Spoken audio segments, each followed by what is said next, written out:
Welcome everybody to Monsters Lounge. We're all here. My name is Jeni. This is Tressa. Hello. And tonight we have a very good and dear friend of mine. His name is Jarrett. Good evening. Can I just say that was a phenomenal intro. Some of those images, well, of course, a lot of them are Sasquatch and an alien, but the one where they were in like a fancy European-looking restaurant was phenomenal. And then the one outside of the lounge where AI spelled it lounge, I really like that one. I don't know what you're talking about, but thank you. There's no mistakes in there whatsoever.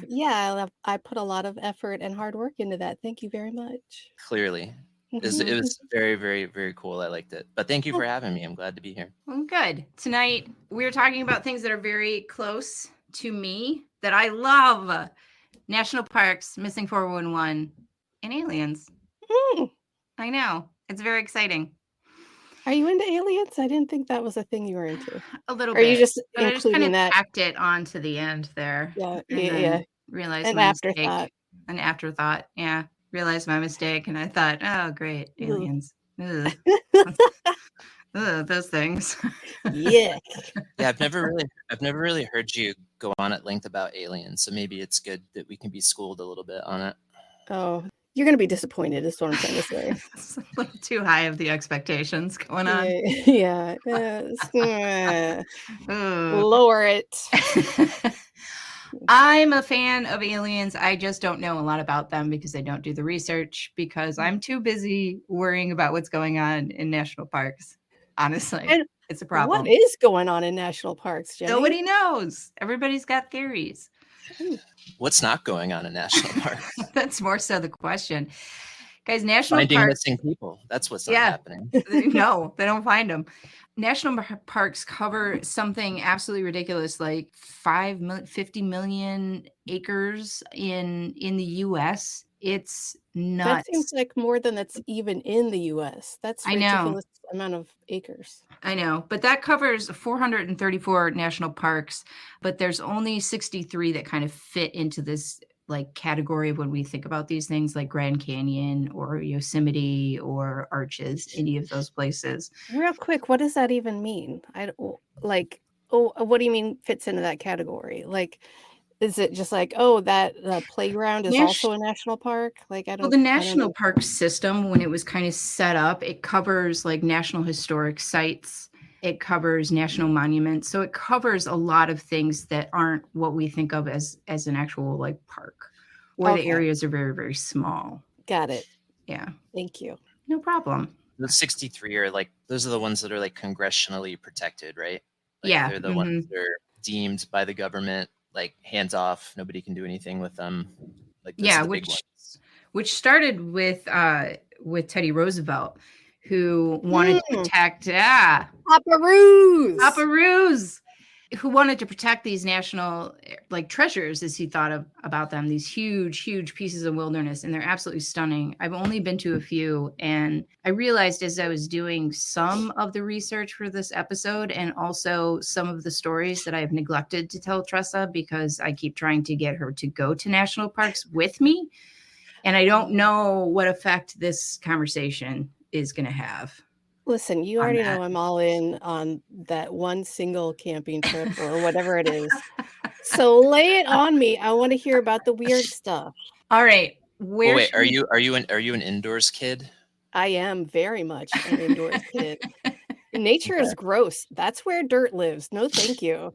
See, I'm afraid of the ocean. Like I have a big fear of the ocean because it's vast and no one knows in there. It's just nothing but demons that live inside there that will kill you and eat your soul. Yeah, I think it's called thalassophobia, which I just looked that up like in the past couple of years because I was finally able to like verbalize my fear of it.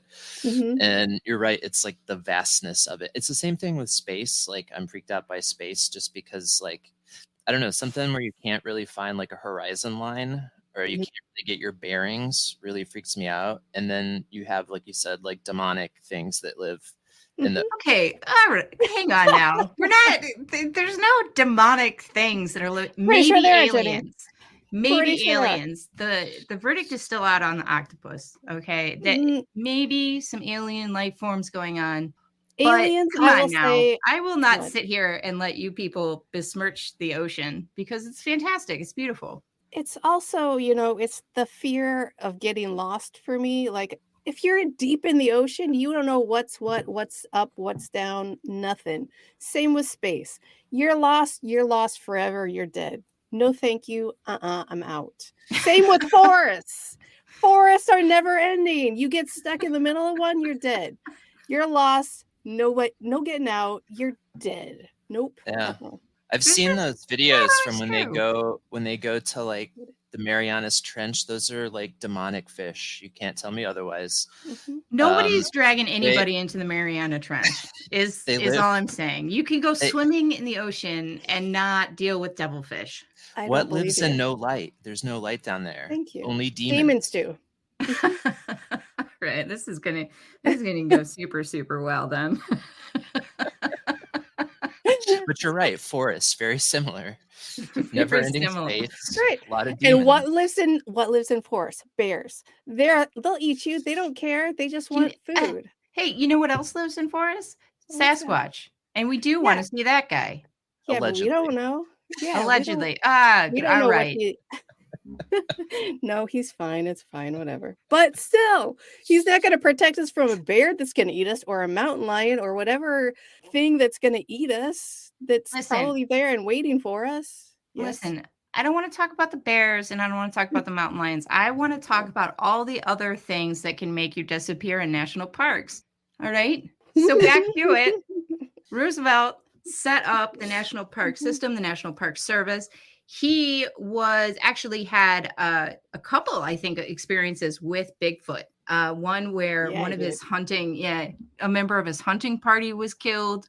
And then I think another one where they just Wait. destroyed the camp. Let's not gloss over that. Who was his whatever guy? How was he killed? Not in a very pleasant way. He By was, Bigfoot? Because you yeah, made it sound like Bigfoot did it. by a Sasquatch or by a Bigfoot creature was the report, and it was written down. Yeah, So what you're he was a telling us hunter. He was is that threatening, uh-huh. you know. It So was what in a you're book, telling right? us. It was in one Yeah. of his biographies. I think he Mhm. called it like the woods ape. He came Yeah. across a woods ape and I it killed love somebody that. from his hunting party, I believe. Mhm. Yeah, a guy who wandered away from everybody else, or they had left the camp and were coming back to it and found him. Okay, Not this is alive anymore. a great Mangled? quote. He said that the creature was regarded as a half human, half devil, half goblin beast. That sounds way more fun. Of course it does. Anytime Wait, you get a how many goblin involved, that's super fun. how many halves was that exactly? 3, yeah. 3 Okay. halves. I It don't was think very you can be 3 large. halves. Yes, you Okay. can. All right. Yes, I'm you can. sorry. You All totally right. can. I knew that there were accounts by Roosevelt. I didn't know the details, so I had to get them. Thank you. Continue. Thank you. So, in a lot of the national parks, especially like up in Olympic National Park in Washington and Oregon, there are reports of Sasquatch. There's also reports of Bigfoot-like creatures in other national parks, kind of spread throughout the West area. A lot of national parks are in the western side of the states. And they're stunning. And if you've never been to one, go, because they are just absolutely gorgeous, but they're weird. A lot of times, a lot of the national parks have a lot of mineral deposits or have a huge amount of cave systems. It's a rock that's formed that's fairly porous, so it gets eroded, and then there's space for caves. Right. Water. Right, Water water. makes caves. We get it. Water makes caves. We understand. Anyway, the whole point being is that a lot of the paranormal activity is sort of chalked up to like these big electromagnetic fields that are sprinkled throughout a lot of the national parks. Grand Canyon has a huge one. The FAA was actually created partially due to a plane accident that happened in the Grand Canyon where 2 planes just ran right into each other. A whole lot of people died, and then a whole lot of survivors died because they couldn't be rescued. They were in a gorge.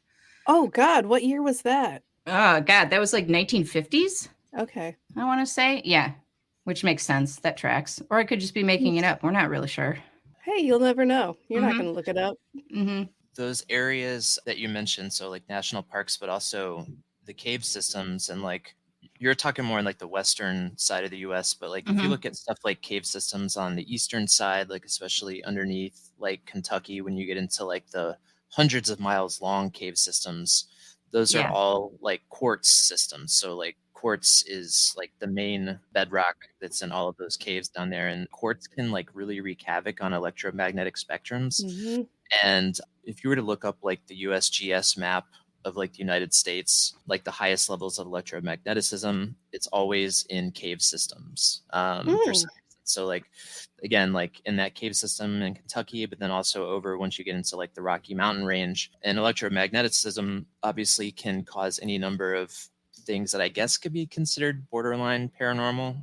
I mean, They're obviously, paranormal, not borderline. Borderline Yeah. nothing. I should Lean say in. unexplained things. There you Unexplained are. things. There Have a we lot go. to Yeah. do with electromagnetism. Is that like the eastern side? Is that mostly Appalachia Yes. territory? Okay. Mhm. Yep. That's where, and it's mentioned in the comments too. But Hellier, the series Hellier, was based around some of the cave systems out in the Appalachia area, and then their follow-up movie too, The Unbinding. The Unbinding. Oh, okay. Yeah. Yeah. Eastern Kentucky has like huge amounts of activity all up and down the eastern side of the state. So Eastern Kentucky up through the West Virginia area. I mean, obviously like Mothman and all kinds of stuff happen along that same area, but the common denominator is like quartz cave systems, which is always interesting when that pops up. And there are huge quartz deposits in the Grand Canyon, which some people theorize that they see a lot of ghosts. There's this one specific area that the plane crash happened, and there's a lot of ghosts, and they credit it a lot with the quartz deposits there. But a lot of other weird stuff has happened in the Grand Canyon, supposedly. There was a guy, G.E. Kincaid, around 1909. He discovered a bunch of man-made tunnels that supposedly had all of these artifacts from like overseas, from Asia, from Egypt. There were mummies. There was writing that mirrored hieroglyphics, a lot of strange stuff. So he ended up contacting the Smithsonian Museum, and they sent somebody out. Oh no. Oh, cool. Where's all that stuff then? Yeah, exactly. Well, that's what happened is they sent somebody out from the Smithsonian, carried back a ton of So they cataloged it, and artifacts. everyone can go see it whenever they want, right? Exactly. Yeah. They definitely don't deny it. They definitely have detailed records of the actual artifacts. Cool. So we can go see it whenever we want. Yeah, we can totally go see it. No, definitely don't deny it. They deny everything. Oh, that sucks. Yeah. It just reminded me, like, there's all this stuff in Mexico, possibly South America, I don't know, that looks very similar to hieroglyphics and lots of Egyptian imagery. It's not Mayan imagery. It is very specifically Egyptian imagery in Mexico and I believe South America. I could be wrong. So I'm wondering, like, how is all of this getting to these places? You know, there was some sure I'm the only one who said that. Yeah, no, there was some theory about Egyptians having reached the Americans or the Americas. There was an experiment done where they built an ancient Egyptian ship, like along the specifications of what we've gleaned, those were made, how they were made, and sailed it pretty far into the ocean. So there are those theories out there that they were able to get over here somehow. I don't remember if they all died or not, but you know, whatever. I mean, I don't doubt that they had the capabilities to do so. Why would they? Sorry. I mean, why would anybody? I mean, for the sake of exploration, for the what sake else is there of to do? expanding territory, that was most of what led exploration was conquest.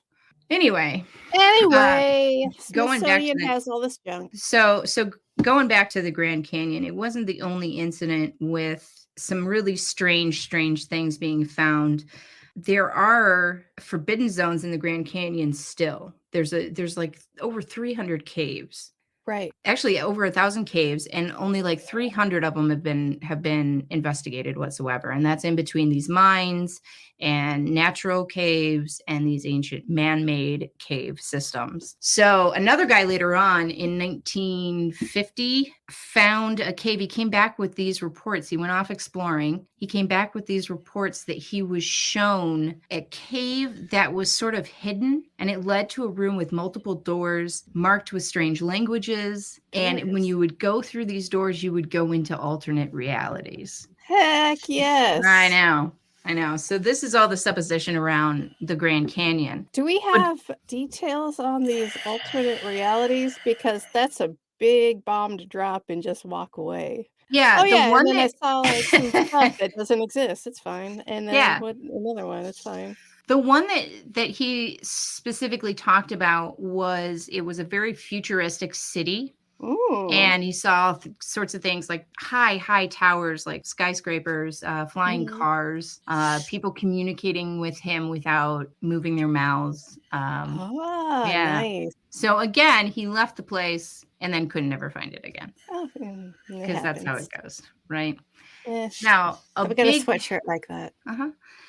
So another one of the really large, weird spaces is Yosemite. And this is where a huge amount of the missing 411 cases come in. And Yosemite has had reports of all like time slips, pterodactyls, Bigfoot, hauntings. It has a lot of paranormal bang for your buck. It's got everything, you guys.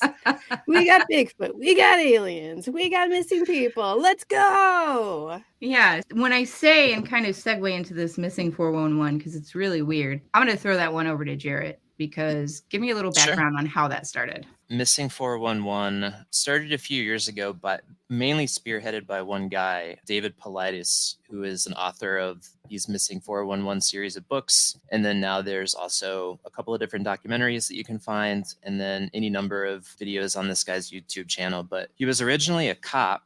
And then he was, I want to say he left the force because he was doing something weird, like using police letterhead to fudge celebrity autographs, something really weird like that. So he got thrown off the police force. And then he started writing about Bigfoot for a little while. And then that kind of led him to spending a lot of time in national parks. And I think at one of the national parks, he was talking to one of the rangers who had mentioned to him the amount of missing persons that were happening at national parks, which kind of led him into wanting to do research about the amount of people that were going missing kind of in unnatural ways, which led him to kind of open up these cold cases of people who were disappearing in the different national parks. And over time, he kind of found all these different cases had some kind of similarities to them. I guess there's like a number of things, and I can go through the list. There's about like 12 or 13 things that kind of tie all of these missing persons cases together for it to qualify technically as a missing 411 case. But as Jeni said, a lot of them are happening at these national parks. They're not only happening at national parks, but like a good chunk of them happen at the national parks. Now, I do have to say I do have the list right here. So let me just read that off. Wait. Yeah. Wait, question. Okay, I assumed they were all at national parks. Where else would they be happening? There's a lot of wooded and forested areas that are not technically national parks that he does include, especially if they come in these clusters, which I didn't know if it's like, the Walmart down the street, that guy. No, it's definitely remote regions. Okay. So the list of the criteria, most of the disappearances happen in mid to late afternoon. There's large boulder fields or granite fields in the area. It's typically near water. The survivors or the remains are usually found inexplicably far off. They're found in unusual places. The canines can't pick up a scent trail, or they lose the scent very quickly. Weather incidents while disappearances are happening or during the search efforts. Usually the missing have some sort of disability or illness. And this can be as minor as like a twisted knee. Yeah. Remains or the individuals are found in areas that have already been searched, which is really weird because some of them are searched quite a bit, and then they just happen to find the remains there. In a very obvious place. In a very obvious place. Yeah. Yeah. They all have their clothes or shoes removed. Unknown causes of death and there's usually clusters of 3 to 70 or 80 people. Wait, So what like does that mean? there'll be like 3 disappearances all the way up to like there'll be like 50 disappearances. And that's over decades. So it's not all at once. It's not the immediate scenario that's happening. Okay. Yeah. Okay. So That was a scary and weird fact. So I needed to soon back up. yeah, they're not all disappearing all at the same time. Okay. He's gone back really far. Mhm. One of the things that I really like about this guy is that he doesn't, especially when he first started putting these things together, he didn't really offer any sort of theory. He just pointed out facts of the case and not actually said, oh, I really think it's this or I really think it's this. Right. And Mhm. he did try to look at cases that are still unsolved. I know. And when you watch the movies or you read the books, I mean, some of the cases that are pointed out, you kind of go, all right, now it's pretty obvious that somebody killed him or, Mhm. murdered by wife or what have you. So in a lot of these cases, I was just saying, Jarrett, that some of them you hear about and you go, yeah, no, I think it was like the creepy guy that you guys invited along on the hike. Like, I feel like that might be it. Or, But yeah, the that kind of ones sounds where suspicious. Yeah, a So, lot of them do get debunked after the fact. Like he's not always hitting successfully when he brings up these cases, and I think that's sometimes why he gets picked apart by skeptic results and things like that. There are a huge chunk of them though that really are unexplained, and Jeni made the list pretty good. I don't know if you said memory loss too. That was another big part of no, I didn't. a lot of the people who do get found. Memory loss was one of them. I remember reading one case about a kid who went missing for a couple of days. They found him like inexplicable amount of distance away from where he was. Something like, Yeah, it was like 12 to 19 miles, I think. Yeah, it was a young kid too. It was like he was like, I don't know, 2 years old or loss is a something. huge part of it. Yeah, so the kid that you're talking about, is that the 2-year-old that ended up like 12 miles from where he was lost? Because I'm pretty sure that is the one that he's talking about. And it was in the course of time, he would have had to run the entire distance. and it was Like the days little kid later? had to be like an ultra marathoner.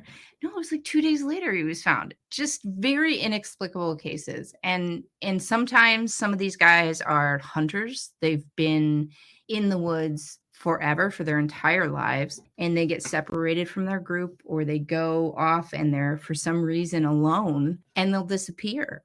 Okay. So there have been cases where like especially with these hunters disappearing, their campsites will be found totally fine. One of them was found he brought hunting dogs with him. The hunting dogs were like in the camper with the door locked. Why is he locking the door? And his belongings were found separate and far away from the camp. And there were no remains ever recovered. Like he had guns, he was an avid hunter, he was aware of survival in the forest, and just gone. And there are so many cases like this. I feel like there was a recent one, like maybe a couple years ago, that was a kid that just like disappeared like that in a front yard, in like a front yard of a house that's like in the middle of nowhere. So it's not like just like a cul-de-sac or something. Yeah. And then they found him like a couple days later, just like a few feet away. And like obviously they had looked a few feet away multiple times, and the dog was there like protecting this child. I don't understand what's going on, Jeni. Explain what's going on, Well, please. nobody really knows. That's why they're Why missing not? No, 411 that's why you're cases. here. No one Please. knows. They're all over the place. They are all over the place. You know what else is all over the place? What, Jarrett? Yes, Our but guest also, tonight? Yeah. but also these ads. Let's go to an ad real quick. Oh, we're back. Jeni, that was a great ad, right? That was such a great ad. And this is such a good place to talk about the last dude that I'm going to talk about. Because then you're going to tell me about alien stuff. Maybe, if you're lucky. Okay. So we're going to talk about Carl Higdon. Ooh. Carl is one of those guys who was actually found. So he went missing. and then came back and was found. But does he remember anything? And does he have He a detailed does. account? Oh Yeah, boy, he I'm does. excited. He remembers so many things. And a lot What of this happened? stuff I'm going to read off Oh, because I don't want to, I know, because I don't want to miss anything about it. So Carl went out to hunt in the woods, right? And in Yosemite, he's actually in Wyoming. So in that area, one of the big game is elk. And so hunters go out and they hunt elk. And he was out there, he saw a couple of elk and he was like, I'm into it. I got this one. I'm going to get him. Is this a direct quote? This is a direct quote. He said, that one's mine. Neat. He Yeah. got all set to go and get and shoot his elk and go home with it, presumably, and do whatever people do with dead animals. Eat them, I'm assuming. Yeah. I don't know. I've never seen an elk. I have no idea. They make seem very blankets? large. I don't know. I feel like they make blankets and then things out of their Jackets? antlers, maybe. Oh, Little decorations, decorations. Yeah, coat racks. toothbrushes. I think he was making toothbrushes that day. Oh, okay, cool. So he lowered his gun and he fired at these elk. Now, the bullet, he noticed, stopped. It ran into something that he couldn't see and fell to the ground. Get out. Nope. He went over, he looked at it, he picked it up, stuck it like in his pocket or something, because dude still had the bullet after the fact. And it looked like it had discharged and hit something. Hello. Yeah, I know. That's so great. I know. Not for him, but great. Yeah. So then he sees a sort of strange humanoid creature who comes up and introduces himself. I believe it was sort of a telepathically. Yep. Thank you. You're you. welcome. Yeah, his name was Also One. Yeah. Okay. And he was this guy in this black sort of outfit.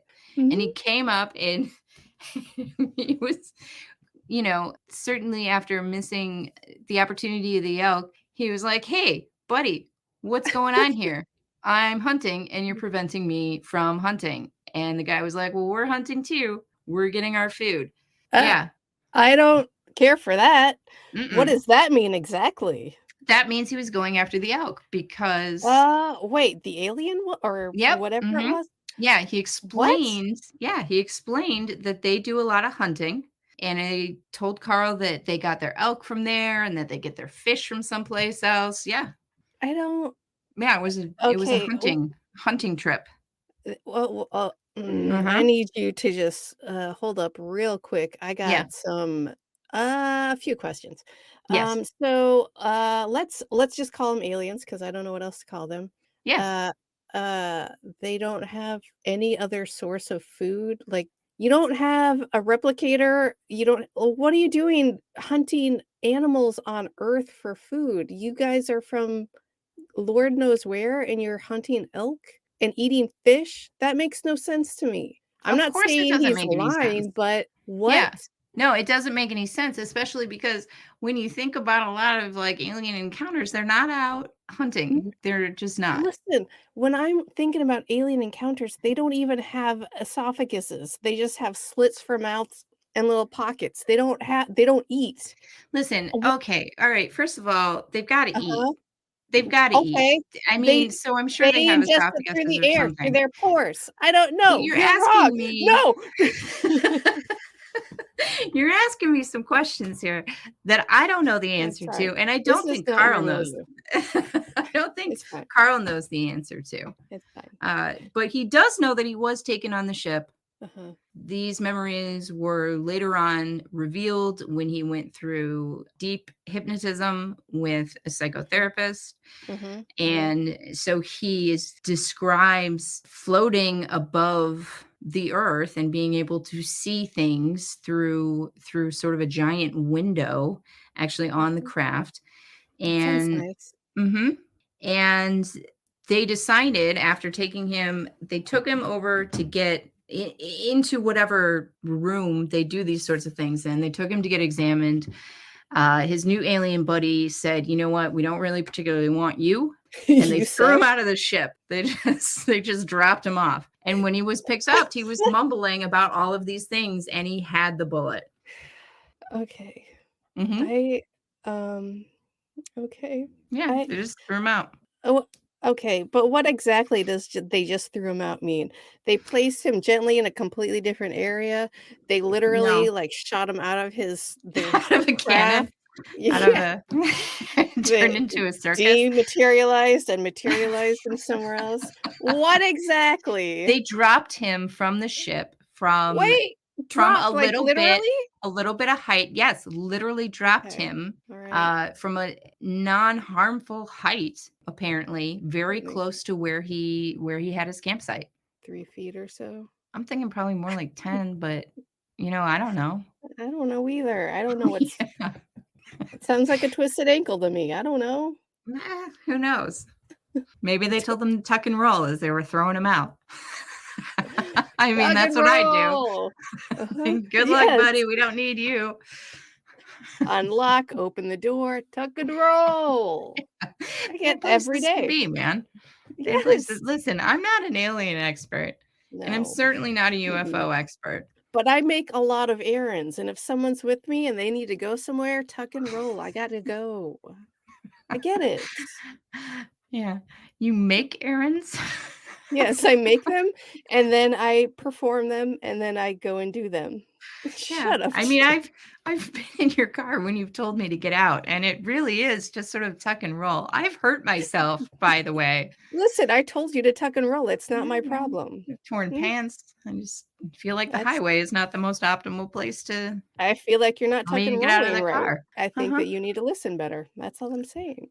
So with the absence of Jarrett due to technical difficulties, I don't have a Oh, lot more details mm, on the missing 411 cases other than they're very strange. who that last guy, who was he reporting to? Everybody who would listen. Carl talked to a lot of media. Uh-huh. His He wife wasn't was 1,000% behind him. She was like, "Yep, this happened." he wasn't like, "Oh my god, I don't want anyone to know. They're never gonna believe me." He's like, "You guys No. shut up and listen to this. You are Yeah. never gonna believe because it is Hmm. wild." Yeah. And then no one had any further questions. They were like, "That's great. I don't Well, have anything to add to that." yeah, they did have further questions, which Oh, is probably why he went through the hypnosis, oh, and tried to recover a little bit more of his memory. But yeah, that was it. He was not shy about talking about it I at find all. Carl sus. That's all I'm saying. I don't know. I In the I don't videos of his interviews, he's just a very sweet elderly man. So you're you kind of just want to buy it just cuz. and I haven't seen these videos, but I really want to now because Mm, I love an elderly man who's like, "Let me tell you the wildest mhm. story." Because 'Cause I'll be like, "Please tell me. I will believe anything you say. Yeah. Thank you." Now, these missing 411 documentaries are about an hour and a half long each, and there's 3 of them, and the last one is Missing 411: The Hunted, and that one deals very specifically with the hunters who go missing, Okay. who are elderly, maybe Okay. not elderly, but late Right now. ages, and all of their friends are just delightful to listen to. They Yes, I really love are. that. These interviews with these old gents talking about Harry or whatever, Bernard. Clint. Yeah. Yeah. And how they would never go missing in the woods, and Yeah. the cases are disturbing, and I'll tell you what, like, one of the major paranormal experiences that I've ever had was in the middle of Arches National Park, and Oh, it is what terrifying to be out there by yourself with such an expansive wilderness, but also exciting and amazing, so what happened at the Arches? well, listen. Are you not ever gonna tell me that because you want me to go to the Arches at some point so you can Yes. put me in a garbage bag and leave me there? Wow, that seems extreme. I don't know how we I didn't jumped say immediately to murder. anything because we always do when we talk No. about the national parks. Go ahead. No, I always end up talking about cryptids. Yeah, I don't know where you were going with this Mhm, murder thing, but now I'm a mhm. little bit concerned. Anyway, So went to Arches. We hiked around a lot. And because Arches National Park is only about 3 hours away from Skinwalker Ranch, and Ah, it's very, it's right by Navajo territories. Of course, I'm asking everybody that I can run into, park rangers, people of Navajo descent in Moab, have you ever encountered a skinwalker?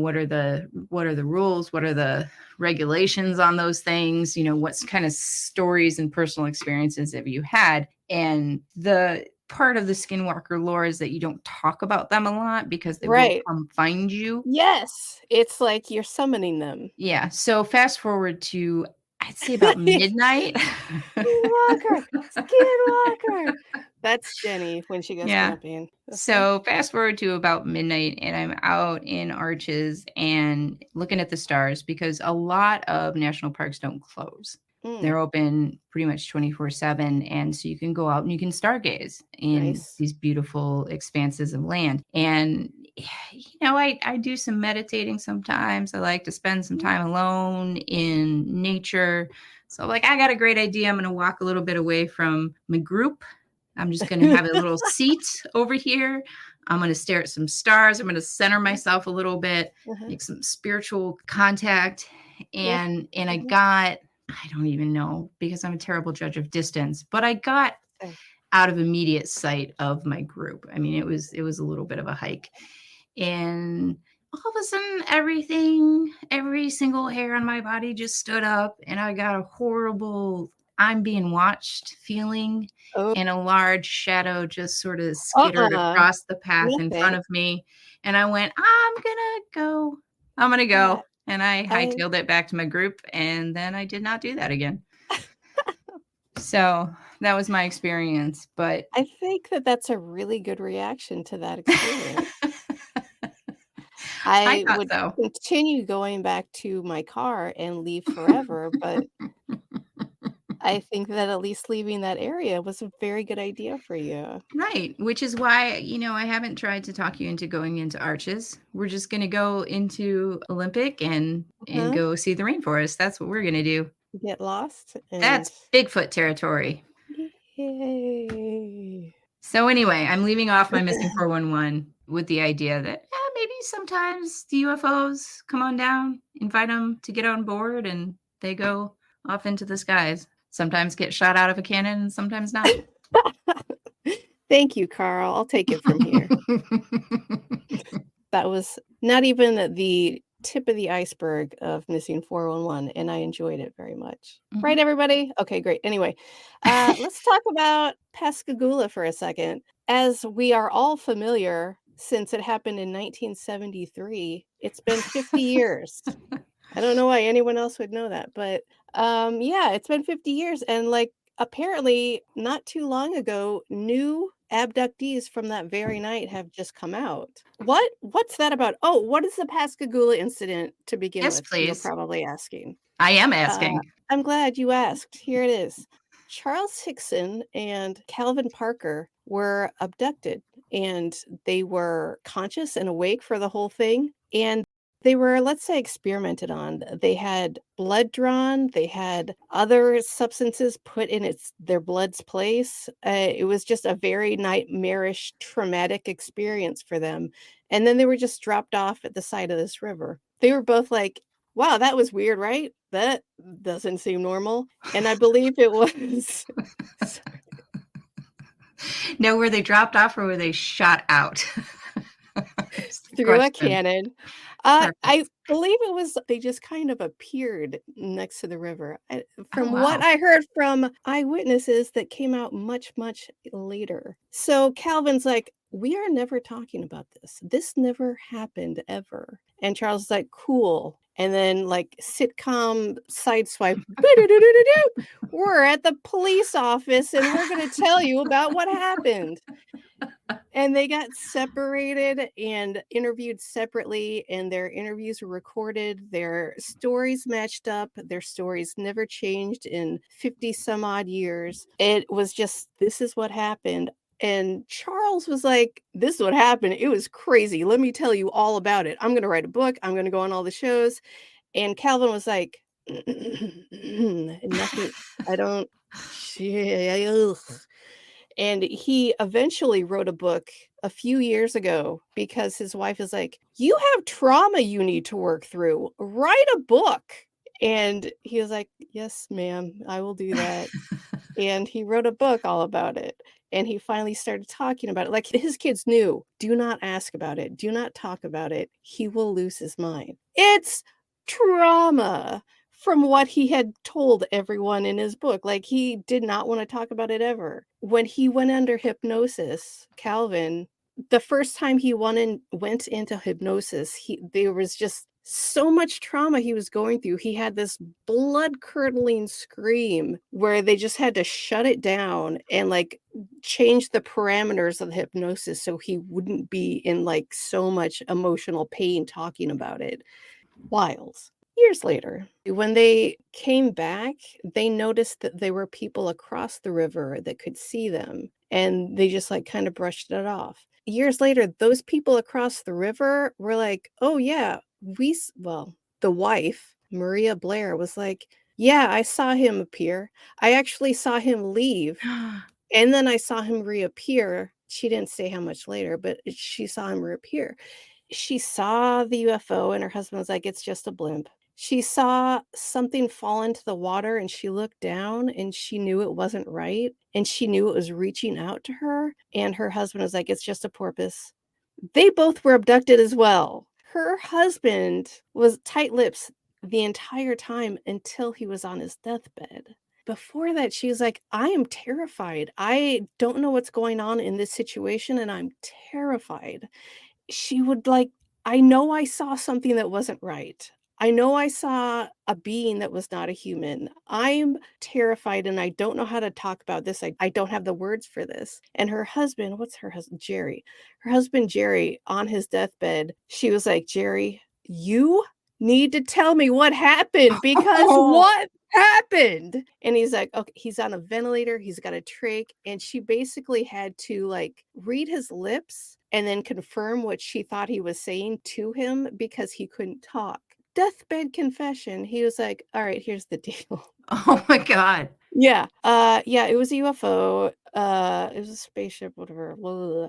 And they put you under because they needed your eggs. So they needed to do all this medical stuff on you. They didn't put me under, but I watched everything happen. I would yell at them when I thought they were hurting you. A whole thing. A whole And story. This dude hung yeah, on to it for how long? like, I don't know, at least 40 years. I don't know when he died, but I'd be like at so pissed at that dude. Thank you! And even in the interview from not too long ago, she was like, "I know there's still stuff I don't know that he would not tell me because he was trying to protect me, but I don't know what it is." Like, Protect her from liking him? God. and she was like, "Yeah, and I still see these aliens every once in a while." And the interview was like, "What? What are you talking about?" "Oh, like they talk to me telepathically. I tell them I wanna see them, and then they show themselves." She's convinced that she's got some hybrid baby somewhere. Wild. What wild.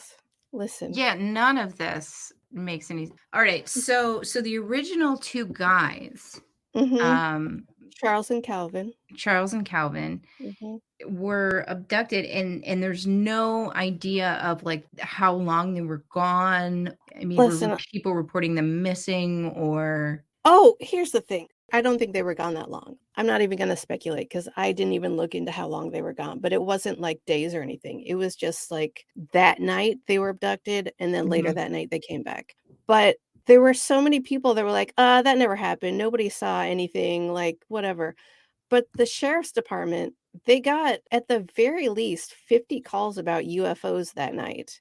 Okay. And when the sheriff came in to the department, there were people there to report it, including a priest who was on his way out after leaving an AA meeting with people in his car who saw it. Okay. There were multiple witnesses that saw UFOs all over this town that night.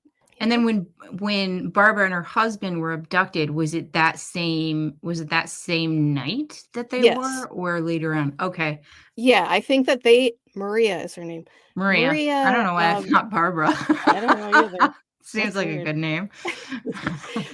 I think the way she said it sounded like she watched them leave. She watched them come back because they were at a dock on the river, like Okay. working. Yeah. And after that happened, I think is when all this stuff happened to them. Now, is there a report on how long they were gone? No, because Okay. they didn't report it. They Oh, didn't yeah. say anything about it. He was not gonna say anything about it Mhm. ever, and the only reason he did is because his wife was like, "Listen, dude, I got some stuff in my head, and I need to know if I'm crazy or not." He's like, "Oh, you're not crazy, but the situation is, and I'm not gonna tell you all of it because it sucked for everyone involved." Now, one of the things that you sent me earlier was this more recent sort of news story that came out, and it had some clips of like audio and video Mhm. of the two guys in their interviews. And one of the interesting things to me was in the sheriff's office when they were reporting these incidents and they were finally put back in a room together. There was a tape recorder going Yeah, in a desk drawer that they were unaware of.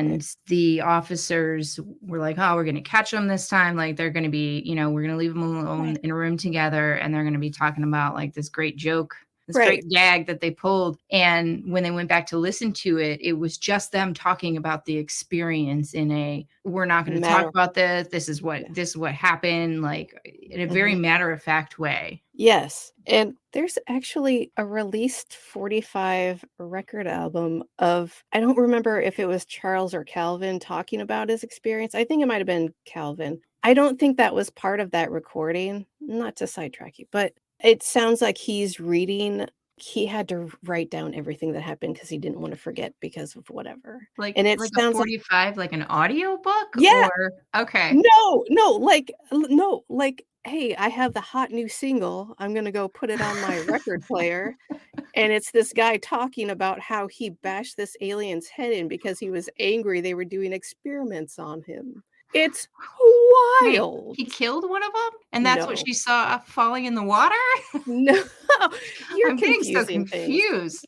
No, he talks about on this 45, he talks about how he could hear blood dripping out of his body, and he felt Huh. like they were replacing the blood with something, and they told him to get dressed, and he was getting dressed and just he wasn't scared anymore, he was just angry, and as he was getting dressed, he was getting angrier, and this female alien that he won't say is female, but he calls a female, comes back in, and she was the one doing all the medical stuff. He was so angry that he just, like, grabbed her and, like, shoved her and, like, hit her up against a wall, and then what he called the ugly guy came, took him, and made him stop doing that, and did what sounds like a hyper spray because he's like, "And then he put something in my arm, and it sounded like psh, and then I got really, relaxed, and I don't remember anything after that." That's what the 45 basically is. It was wild.